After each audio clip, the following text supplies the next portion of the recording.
Hello retailers, welcome to the first of many legislative updates leading up to the 2014 legislative session. I'm Samantha Padgett, General Counsel of the Florida Retail Federation, and I'm one of the many staff members working for you here in Florida's capital. Today you'll see behind me Galleys Hall, where the Florida Retail Federation is housed, and behind that, Florida's Capitol. As you can see, we are only steps away from where all the action takes place. As the lawmaking process begins here in Tallahassee, we will be bringing you more of these short videos to keep you updated on the top issues facing retailers in Florida. As always, if there's any issue that you want to learn more about, call us directly at our office at 850-222-4082. It's only September, but the 160 individuals that make up the Florida House and Florida Senate are already here at work in Tallahassee. Today, they are wrapping up the first of many committee weeks that lead up to the opening of the legislative session on March 4th. As we get closer to the session, we'll provide you with a complete picture of the issues we think will be in play this year. But we're already having some substantive discussions on issues that we know will be advancing, and a few we hope will be able to stop in their tracks.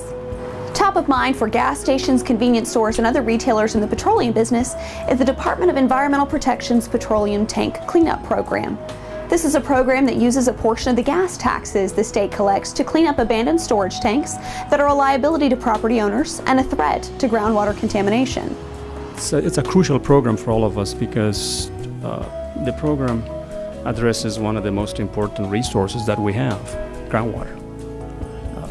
In essence, part of the attractiveness of our state to both external and internal immigrants is water.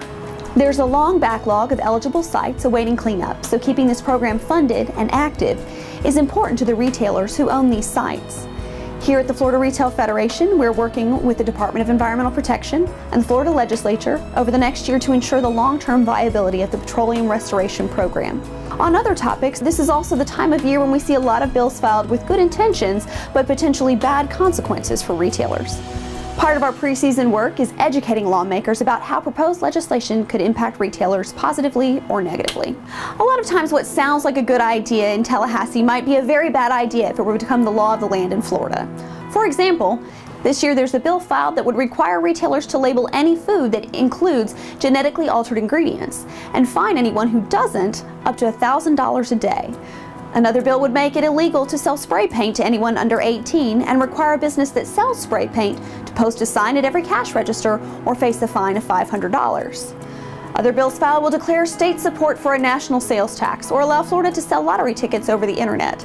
Some of these proposals may never go anywhere and some may eventually become law.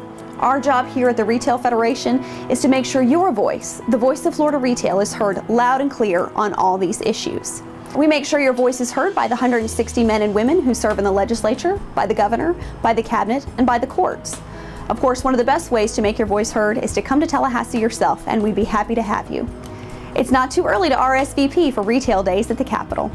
Mark your calendar for February 19th through the 21st and join us here in Tallahassee. We'll promise you'll find it to be a great experience. Thank you. It's a privilege for us to advocate on your behalf, and we will see you again soon. Happy retailing!